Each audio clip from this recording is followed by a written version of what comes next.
Yo, what's up guys? It's Noah here, and in today's video, I'm going to be talking through a couple player props I like on PrizePicks for today's NBA slate on Monday, May the 29th.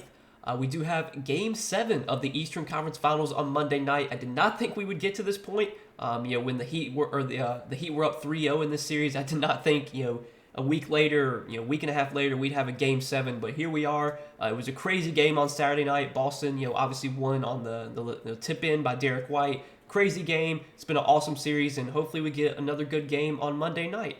So I got two player props to talk through with you guys for this Game 7. Before we do talk through the two plays I like for this game, as always, guys, if you enjoy these PrizePicks videos and if they do help you out, make sure you hit that like button down below. Make sure you guys hit that subscribe button if you have not yet. And if you're new to the channel, if you have never checked out PrizePicks before, you can actually sign up for PrizePicks and use my promo code Noah. If you look at the bottom of the screen or just click the link down in the description, when you sign up for PrizePicks with my promo code, you will get your first deposit matched up to $100. So be sure to check them out. If you have not yet, use that promo code. When you do sign up, get your deposit bonus. And obviously, if you want to tail the picks I give out in this video, you can do so. If you want to take a look at the board, see if there's any other picks that you like for this game, you can do that as well. I do want to mention that PrizePicks does have a free square available, and this is available all the way up until Thursday when the finals start. They have Nikola Jokic's points prop set at 0.5, a free pick. Obviously, you take the over on Nikola Jokic 0.5 points, and you just have to find any other pick you like to pair with that. You can pair just one pick with the free square, or you can pair up to 5 picks with the free square, potentially make a 6-pick entry, win 25 extra money. It's kind of up to you how you want to play, but take advantage of that as well. And again, if you guys are not signed up for PrizePicks yet, use that promo code Noah, get your deposit bonus when you do sign up. But I want to recap our two plays from our last video before we talk through today's plays. So for Saturday, for that Game 6, we did hit both of our plays. So obviously, hope you guys tail. We were able to make some money. We took the over on Bam Adebayo's fantasy score. Bam Adebayo had a pretty solid game overall. It wasn't a great game for him offensively, but he was able to contribute in the with other categories. Was able to go over his fantasy score. I think he had 13 points, 14 points. He had 10 or 11 rebounds. He had 4 or 5 assists. I think he had a couple steals and blocks too. He had 40 fantasy points. I know it wasn't the most efficient offensive game from him, but he was able to get it done, go over his fantasy score prop. And then we also took the over on Derek White's fantasy score. Derek White, once again, had a really good game. Definitely benefited from Malcolm Brogdon being out. I know that once Brogdon got ruled out, White's line did get bumped up a few points, but he still went over his bumped line, even if you took that later in the day. I think his line got bumped up to 26 or something. We took it at 24.5. Even if you got it at 26, he still went over that. Had a really good game overall. So both those plays hit in our last video. Over our last 4 videos, we're 6-2. Over our last 4 videos, our last 8 picks total. You have cashed 3 out of our last 4 videos. So hopefully you guys have been tailing, making some money, and let's try and make some money for this Game 7. So the first play, or both the plays we're going to talk about, I guess, are going to be fantasy score props. Been doing really well with these fantasy score props, so I kind of want to stick to them. These are the props I really feel the most confident taking. So the first one I'm going to discuss that I really like for this game is going to be Jimmy Butler's fantasy score. This line's at 50.5. It's pretty high, and for good reason. And I do like the over here for Jimmy Butler. So if you look at Jimmy Butler so far in this series over their last 5 games, he's only gone over this line in 2 out of their last 5 games. Last game, he did go under barely. He lost by 0.3 fantasy points. He had 50.2. But he did have 51.3 in Game 4. He had 57.6 in Game 2. He did have a really good Game 1 in this series as well. He did have, I think, over 50 fantasy points in Game 1. Or he actually had 66 fantasy points in Game 1. So Game 1, he was really good. Game 2, he was really good. Game 4, he was really good. Last game, came up just short. But Game 5 was a disappointment. Game 3 was a disappointment. Game 3 was a game they won in a big blowout. Jimmy only played 31 minutes in that game. That was a game that Miami won by 26. And then Game 5 was a game where it was the other way around. Boston won in a blowout, and Jimmy only played 33 minutes in that one. Every other game, though, that has been competitive, we've seen Jimmy play 43, 40, 39, and then 47 minutes in this series. Last game, Jimmy almost played the entire game. He sat for 1 minute and 20 seconds. That was early in the second quarter. He played the entire first quarter, sat for 1 minute and 20 seconds, then played the entire second quarter, played the entire third quarter, played the entire fourth quarter. This is obviously a must-win game for both these teams. We can expect rotations to be very, very tight here. As long as this game is competitive, you could see multiple guys play 40-plus minutes in this one. I wouldn't be surprised if Jimmy plays the entire game. Like I wouldn't be surprised if he doesn't rest at all. We've seen players play the entire game so far this playoffs. I know LeBron, I think he did it in their game 4 against Denver, or he played close to the entire game. Jalen Brunson, Quentin Grimes earlier in the playoffs, they both played the entire game. It's possible, especially for guys like Jimmy Butler, Jason Tatum, these superstars that are well conditioned. These guys can handle playing huge minutes. I'm expecting at least 40 minutes minimum for Jimmy Butler here, and there's definitely a chance if this game's close down to the wire, he could play 46, 47, hell, 48 minutes. So expecting really, really big minutes for Jimmy Butler. We know when he's on the floor, he's going to be productive. So far this season, Jimmy Butler averaging 1.28 fantasy points per minute. In the playoffs, he's averaging 1.32 fantasy points per minute. And I did want to take a look at his games this season where he's played at least 40 minutes. When you take a look at those, including the playoffs, there have been 12 games where Jimmy Butler has played at least 40 minutes. He's over this fantasy score line in 8 out of those 12 games.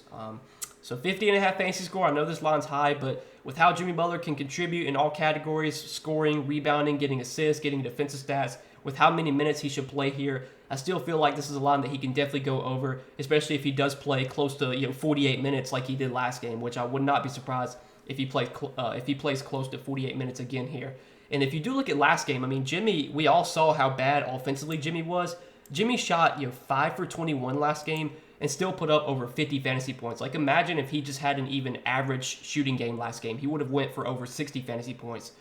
He had 24 points, 11 rebounds, 8 assists, and a steal, 2 turnovers, 50 fantasy points on 5 for 21 shooting.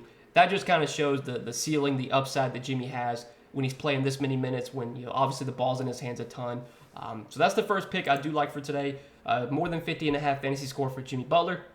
And then the other pick that I like on the Celtics side, we're going to actually talk about Al Horford's fantasy score of 23.5. And I do like the over here for Al Horford as well. So if you look at Al Horford lately over their last few games, he's only gone over this in 2 out of their last 5, but he has gone over this in 2 out of their last 3 games.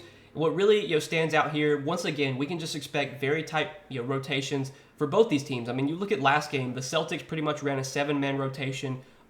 Sam Hauser played like 2 minutes last game, but you take out Sam Hauser, those 2 minutes he played, and it was basically a 7-man rotation for the Celtics. And then for the Heat, they ran a 7-man rotation as well. Cody Zeller played 2 minutes. Other than that, it was just only 7 guys that played. I wouldn't be surprised if you once again see a 7-man rotation for the Celtics here, assuming that Malcolm Brogdon doesn't play. If Malcolm Brogdon does play for this game, then obviously they could run an 8-man rotation. But when it comes to the bigs for Boston, Al Horford, Robert Williams, those 2 guys are pretty much going to split the center minutes. And it's usually Horford that's going to play, like 30, 31, 32 minutes. And then, Robert Williams will get like 16, 17, 18 minutes. Those 2 guys did not play much together last game. There was only like a few seconds where they were on the floor together. Pretty much it's going to be a split between Williams and Horford when it comes to the center minutes. And I think that's kind of a good thing for Horford. Now, his minute ceiling is not as high if they aren't willing to play him with Robert Williams. It's going to be really hard for Horford to play like 38 minutes if they're not going to play him together with Robert Williams, just because I don't think they're going to play Robert Williams only 8 minutes or 9 minutes or something like that. But I do expect Horford to be more productive when he's on the floor with Williams on the bench, on the bench, because when Horford's playing, all of his minutes as center, that's going to help with his rebounding numbers. We've seen his defensive stats tick up lately, and I think that kind of, from playing center, that just helps with block shots. You're just going to be kind of around the rim more. So Horford did have 2 block shots last game. The game before that, he had a steal and a block. I mean, you look over their last few games, he has been pretty productive. He only played 25 minutes in Game 4, but again, that game was a blowout. Still had 29.4 fantasy points. Game 5 played 29 minutes, had 32.7 fantasy points. Last game, only put up 20 fantasy points, but he did play 32 minutes. He had 4 points, 7 rebounds, 2 assists, and then 2 blocks. But with a guy like Horford, he's another one of these guys that can do a little bit of everything when he's on the floor. He doesn't have to go out there and score 15 points to go over this fantasy score line. I mean, Horford literally scored 4 points last game and still put up over 20 fantasy points. He can rebound when he's on the floor. He can get assists. He can also get defensive stats as well. Horford has typically been a solid permanent producer throughout his career. So far this season with the Celtics, he's averaging 0.83 fantasy points per minute. In the playoffs, his permanent production has been a little bit up in the playoffs, averaging 0.9 fantasy points per minute. And if we expect Horford to play 30, 31, 32 minutes here, I think this line's a little bit too low for him. If you do look over his last 19 games, playing at least 30 minutes, or excuse me, in the playoffs. He's played 19 total games in the playoffs. He's gone over this line in 13 out of their 19 playoff games. And then if you look at the games where he's played at least 30 minutes in the playoffs, there have been 12 total games where he's played at least 30 minutes in the playoffs. He's over this line in 10 out of those 12 games. So typically when we get 30 minutes for Horford, he's usually going to put up more than 23.5 fantasy score. And I think he probably plays 30, 31, 32 minutes here. And I feel like this line of 23.5 is definitely a couple points too low on Horford. So those are the two picks I like for this one, for this Game 7, guys. Jimmy Butler, more than 50.5 fantasy score, and then Al Horford, more than 23.5 fantasy score. Hopefully this game is as good as Game 6 was. That was such a good game to watch. Came down to the wire. Hopefully we see that once again here in Game 7. We're going to see some tight rotations. We should see some heavy minutes for a lot of these guys. Even if this game does, kind of get out of hand, even if it is a blowout, you could still see guys play really big minutes. They're probably not going to sub starters out until like the final few minutes, even in a blowout. So minutes should be pretty high for a lot of guys, especially a lot of the star players.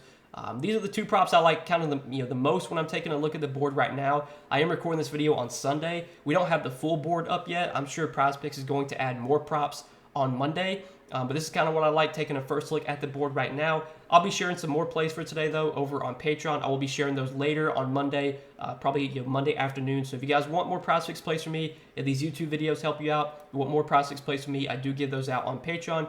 Check that out, linked down below in the description if you are interested.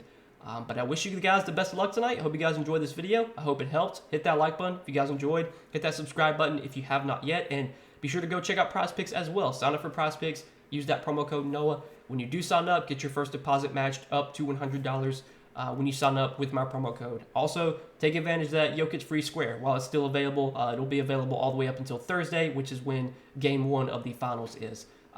But again, guys, good luck tonight. Hopefully we all win some money once again, and I will see you guys in the next video, which will be on Thursday. That's when the finals start, so I'll see you guys probably sometime Wednesday is probably when I'll make my video for the finals. Check that out. But yeah, good luck tonight, guys, and we'll see you in the next one.